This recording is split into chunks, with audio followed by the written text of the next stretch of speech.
Hello everyone, Ted the old Star Wars nerd here. I hope you're doing well, and I want to thank you for joining me as we keep these old Star Wars memories alive.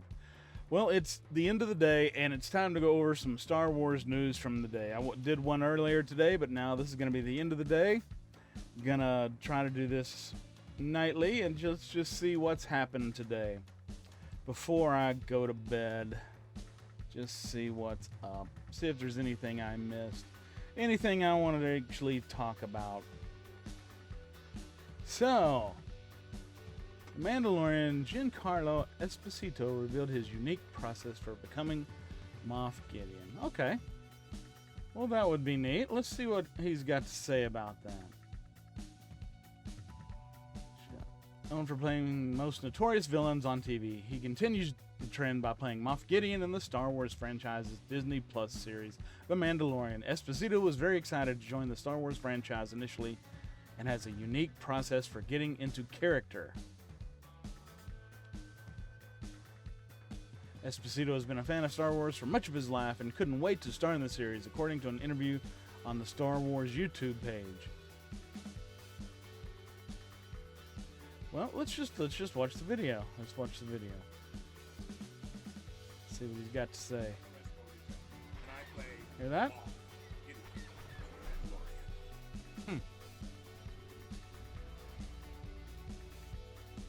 I've been a very big fan of the early Star Wars movies and the world in which they exist. I was head over heels when I was asked to do this show by Jon Favreau. I always was fascinated by Darth Vader. I thought that inside of that very, very hard, of course, exterior could be a human being that had the ability to bring some light to our space odyssey and our galaxy. I was strongly affected by Peter Cushing, who also played him many, many years ago. And tried to do some research because I knew the fans knew a whole lot more than I did about Star Wars. On my first day of shooting, I came down in a TIE fighter and I landed, and then I'm ushered into what is a standoff with 300 stormtroopers. And all I can think in my brain is, I'm Moff Gideon. I don't have to do or say much to get what I want because I'm going to get it. And so that standoff was the beginning of me finding the balance of who this character is. For me, as an actor, I have to reflect the images that I see and feel that aren't really in front of me, so that you can see this world reflected through my vision, and you get a true sense of that. You see something else as it's all built and put together, but it has to start somewhere. The kernel, the seed, has to start That's somewhere cool. inside of Moff Gideon. That's cool. That's a cool video. This is a series that empowers people to be who they are. We're in a different world. And more than any time ever in history, do our young people need to be empowered to think about the effect that they personally can have on our world. And Star Wars really focuses that effect and allows them to dream, allows them to be in wonder, and creates a sense of empowerment surrounding being a hero. I'm Giancarlo Esposito. Check out The Mandalorian, now streaming on Disney Plus. Or else. Well, that was very cool. I haven't seen any of that. It's been so long since I've gone to the official Star Wars webpage. Man, that is hard to think about because back in 2005 and earlier when they were doing the prequels, I was on that page all day long reading everything I could. And I cannot think of the last time I've been on the official Star Wars webpage. Wow. Well, if they start doing more features like that, I'll start going and looking. May have to check out, see what they got. That's pretty cool. So, okay, so this is just basically they wrote out what he said in the video we just watched. He takes his craft very seriously. He had a very specific idea of what it means to be an actor and the responsibility he has each of his performances. Yeah. So that's just what he said. Oh, well, that was cool. That was cool. Wait, what's this? Star Wars Anthony Daniels got into an argument with J.J. Abrams over C-3PO's red arm in The Force Awakens. Okay, I gotta read this one. This is from December 12th, but all right, let's see what he's got to say here. I didn't hear anything about this one. C-3PO is one of the most iconic features in the Star Wars franchise. His shiny gold finish make him instantly recognizable to even the most casual of Star Wars fans. However, despite its memorability, C-3PO's appearance has gone through a number of changes, not all of which has been well received. Actor Anthony Daniels was not pleased when he first found out that C-3PO would have a red arm in J.J. Abrams' The Force Awakens. Anthony Daniels wanted a new suit.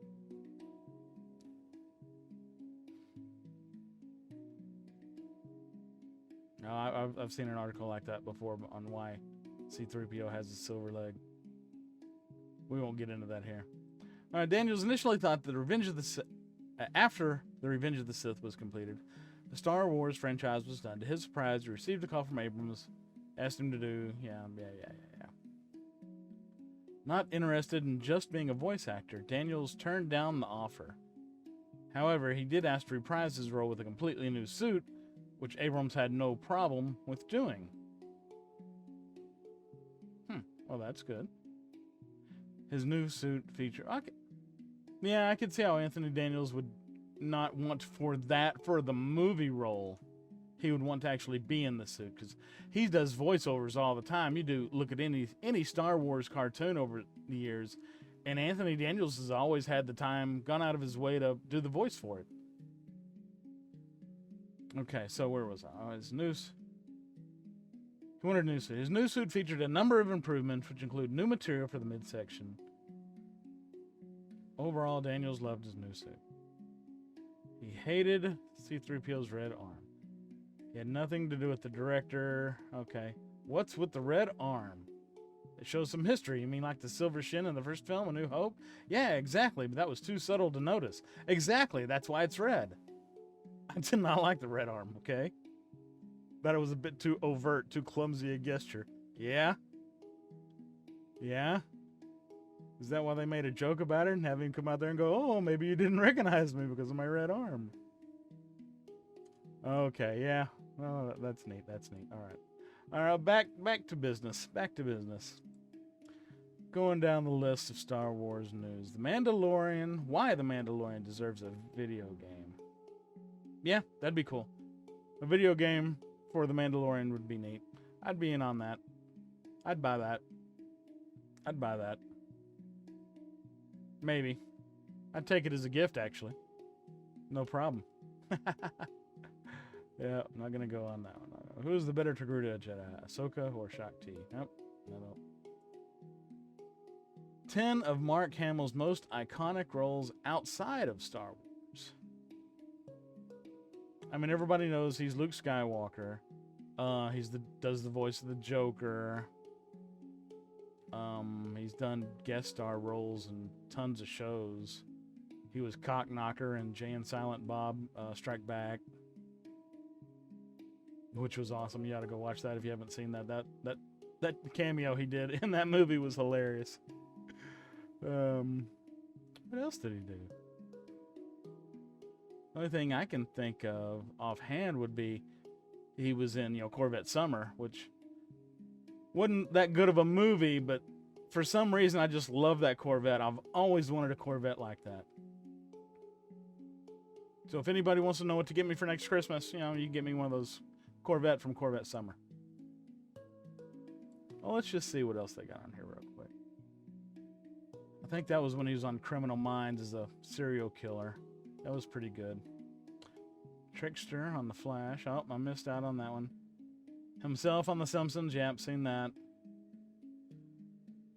The Kingsman. I don't remember it. I don't know what that is. Yeah, I didn't know that. I knew he's a voice actor. Didn't know his part. Chucky. Oh, yeah, I knew he did Chucky.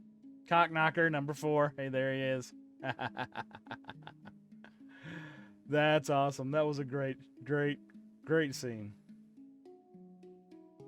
Kevin Smith is one of the countless filmmakers whose work is heavily influenced by Star Wars, so it's not surprising Star Wars actors show up in Jay and Silent Bob Strike Back.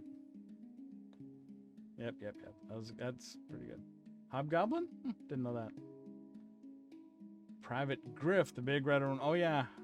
Yep. I haven't seen that movie, but I did know about it. Joker. Yeah, we know that Joker. Okay, well, very cool. Okay, Book of Boba Fett. 10 unanswered questions fans have. Well, I could sit here and ramble off 40 questions, and they'll all be unanswered. So, I don't. Well, let's look at it real quick. Let's have a look. I do like the new paint job. A lot of people have doubts about that, but I think I like it. I like how he did it. I like how he redid the paint job. Otherwise, it just looked like crap. I mean, he's not going to go around the galaxy looking like that. He's the galaxy's most well-known bounty hunter. He's got a reputation. I would have thought he would have kept the armor clean before then. But I mean, he redid the armor. He put the symbols back on there. I know there's symbolism. I think that's what the journeyman thing. And that's his spirit animal. I forget what they call it. Anyway. So this is unanswered question. Why did he kill Bib Fortuna? Why not? I mean, people making a big deal about that. Just, why not? Come in, kill him off, wipe the slate clean, start over. I don't know what he's got planned. I guess that's what the new series is for. But just go in there, kill him off. He's obviously Bib's just there getting fat and lazy. Just wipe him out, start over. How did he escape the Sarlacc? Well, they'll get to that. I'm in no hurry to speculate about that. There's 3 or 4 different ways in the EU that he escaped. He escaped like twice within 3 days. He got out and then something happened. He got thrown back. He ran back in there, put back in there. So, and then other stories in the EU about how he got out. So, yeah, I'm not going to worry about that one until they decide to tell us. Otherwise, I've got in my head what I know. Did he hang out with Tusken Raiders? Well, I bet he did. Well, maybe not hung out with them, but I bet he had interactions with them. I mean, you can't survive in the Dune Sea without meeting up with the Tusken Raiders, supposedly.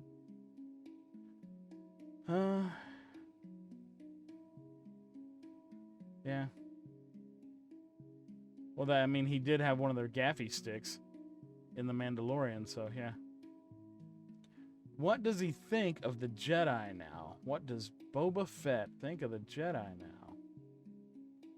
Well, if you read the EU, no, he doesn't like the Jedi. He's not big fans of them, but he can work with them. He has worked with them in the past. In one part of the Jedi EU, he even took on Jaina Solo and started teaching her how to be a bounty hunter, Mandalorian.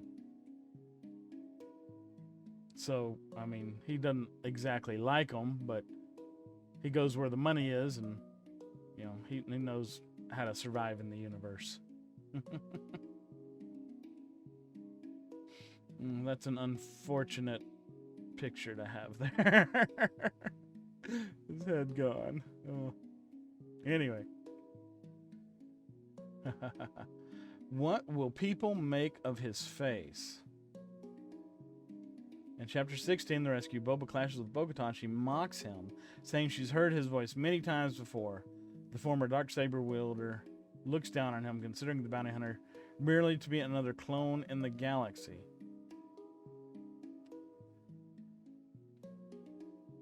So how will people respond to his face? Well, it won't really matter if he keeps his helmet on. He got away with it before. So, I'm not seeing what the problem is.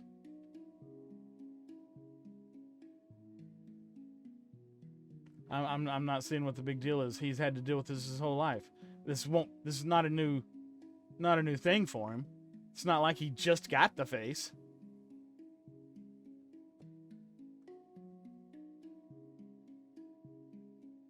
Will Bo-Katan appear?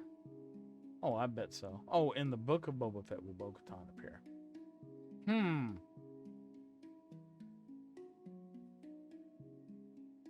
I don't see why she would. Why would she? She's got her own story arc. She's going to have to deal with Mando and the Darksaber and Mandalore. Boba Fett went to Tatooine and is going to be doing Crime Lord stuff.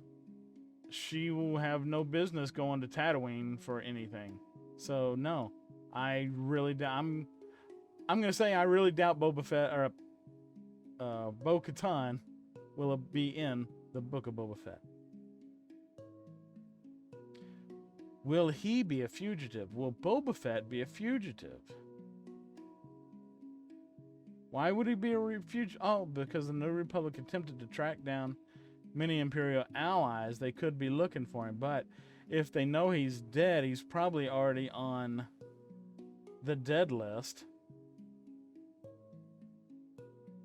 So I'm going to say when they do realize that he's alive, will they consider him a fugitive? No. I don't think so.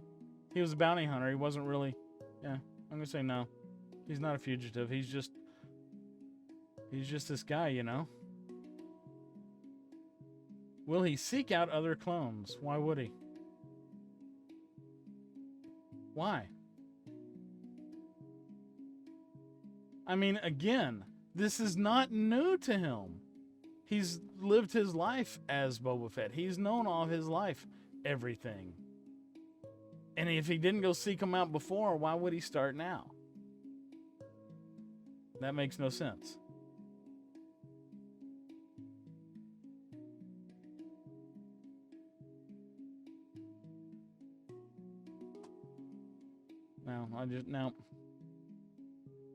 No, because he doesn't care about the clones. Why would he even? No, that makes no sense. I don't think so. Will Jango make an appearance? In the Book of Boba Fett, will Jango make an appearance? I'm gonna have to say no, because unless part of a flashback. Yeah, they may do flashbacks of him, I guess, but I doubt it, because then they'd have to worry about de-aging him and all that. So no, I'm gonna say they'll skip that, or they'll find a way around it. Will the show cross over with The Mandalorian season 3?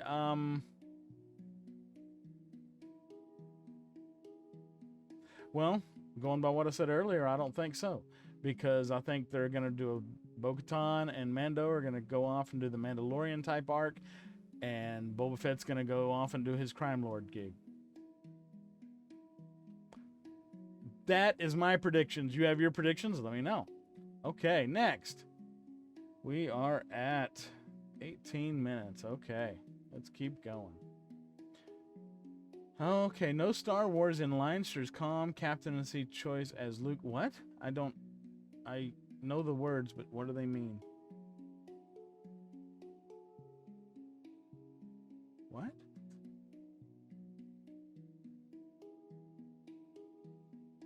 That makes no sense.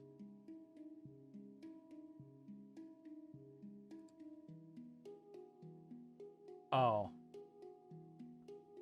It's a soccer thing. No wonder. I got no clue. Okay, next.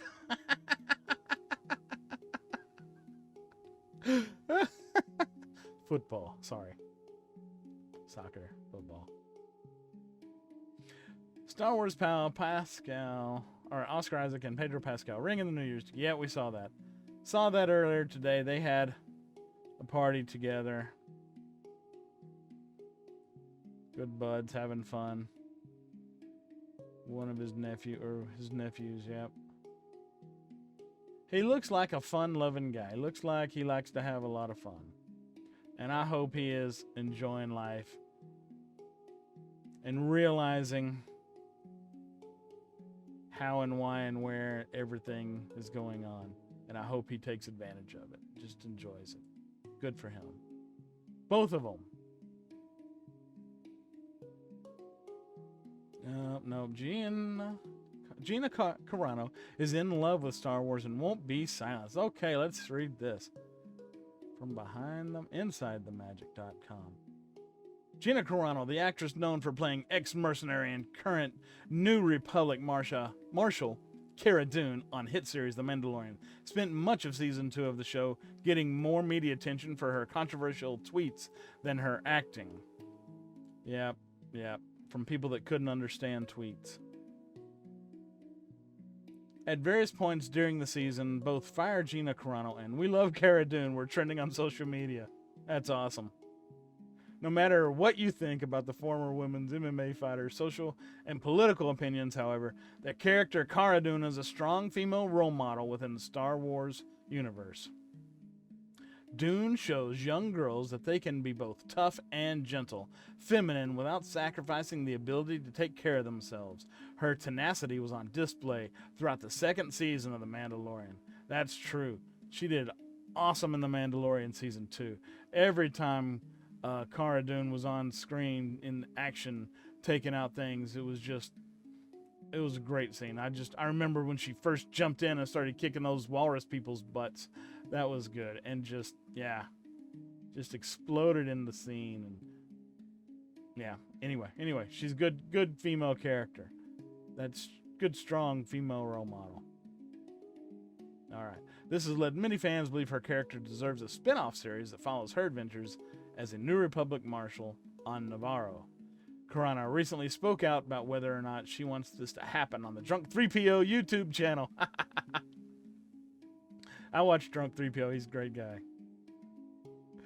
During her virtual interviews with host Jay, the Mandalorian actress first coyly quipped, "We will see," when asked about the continuing stories of Cara Dune, but then thoughtfully responded, "I'm in love with playing my character, and I'm in love with the Star Wars community and the people I've worked with, and I'm in love with continuing to be part of that, and I think that the only thing I'm not in love with is ever being muted or silenced or told to not appreciate certain fan groups. And I think that in the future of Star Wars, there's a future of all of us to have conversations instead of being so separate." Very well said, Gina. So we'll see what they decide. I've had wonderful conversations. Yes, I've seen those interviews that Drunk 3PO's posted, and they're just great. They're both really good.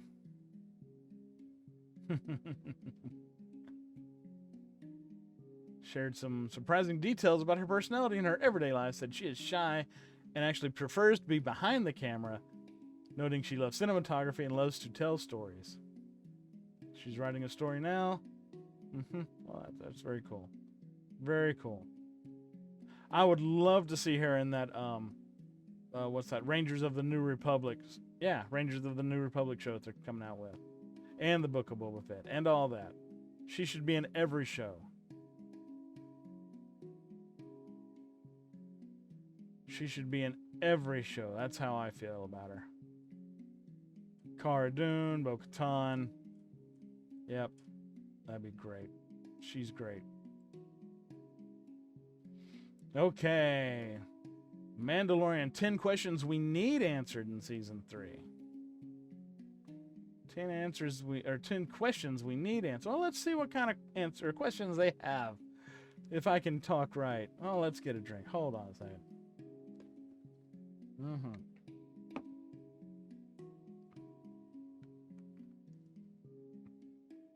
The second season of The Mandalorian introduced viewers to new characters like the Frog Lady and Cobb Vanth. Yep. While catching us up on old faces like Bo-Katan and Ahsoka Tano, and through it all, right up until the very last scene, Din Djarin and Grogu were side by side. But with the end of the season, Luke Skywalker flew into their lives, destroyed a load of Dark Troopers, and took Grogu. With so many new characters and concepts brought in throughout the 8 episodes of Season 2, there are a whole lot of questions that will need answering sooner or later.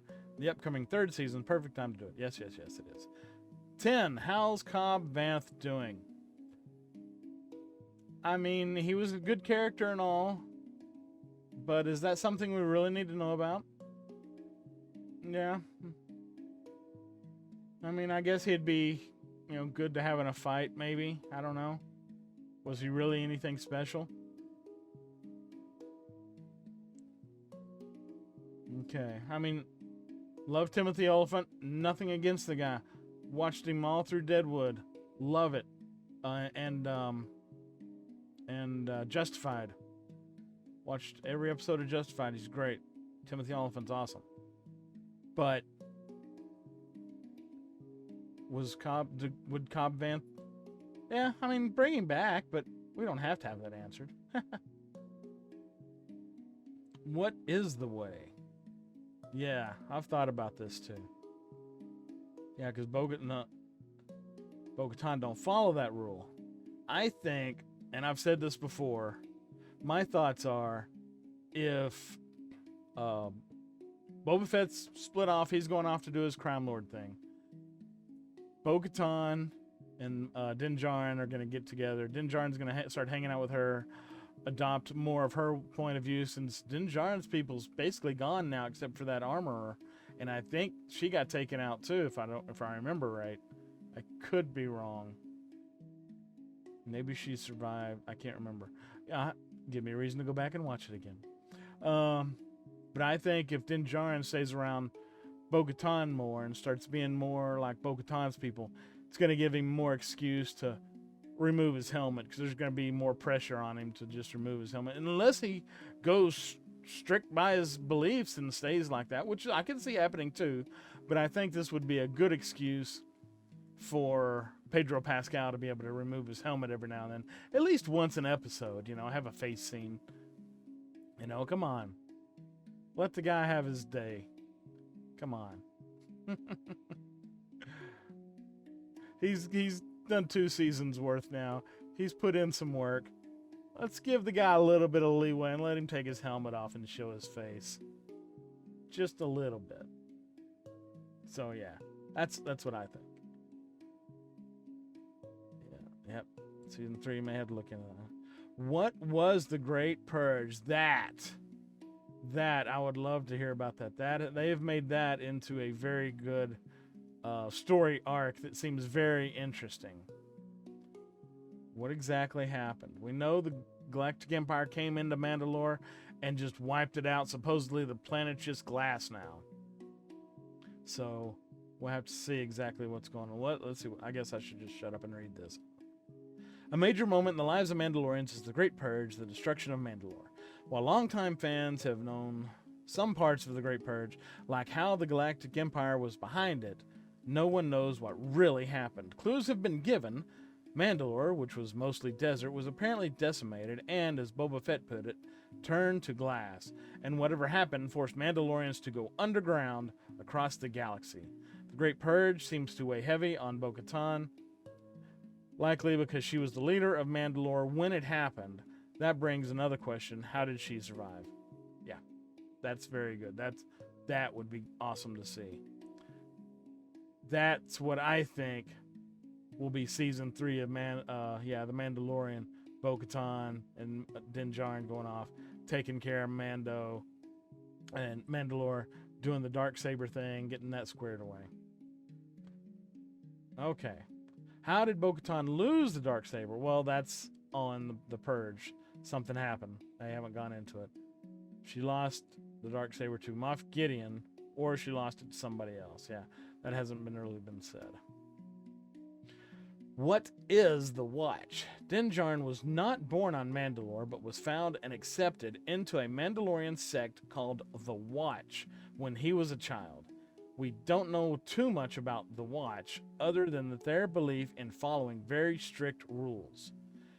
Where they came from is a mystery, although their name suggests some connection to Death Watch, a Mandalorian terrorist organization that aligned itself with Darth Maul during the Clone Wars. One of the former members of Death Watch is Bo-Katan, the Mandalorian who really wanted to get her hands on the Darksaber in Season 2. So, round and round we go. Is the Watch from the Death Watch? Did they split off from Death Watch? Where'd they come from? Why don't they know about the others? What's he not... Where has he been? Yeah. Why is he not familiar with them? Why is Din Djarin not familiar with Bo-Katan and her sect? What is Grogu's blood for? Well, I thought that was kind of obvious. They're doing experimentations with his blood and the midichlorians and doing force experiments trying to breed either people or something with force abilities, force powers.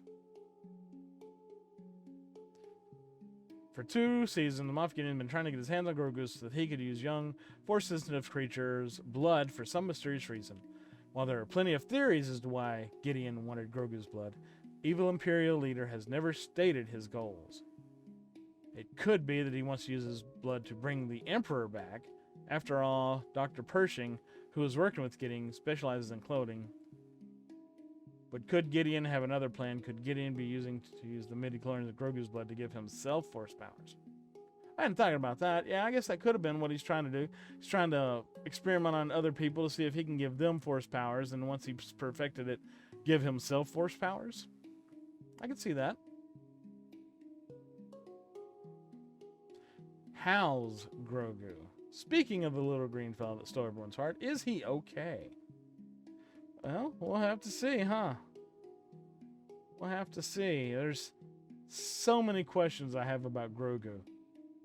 And just his whole character and his aging and everything that goes with that. It's just his timing and his growth patterns I have questions about. Where's Sabine Wren?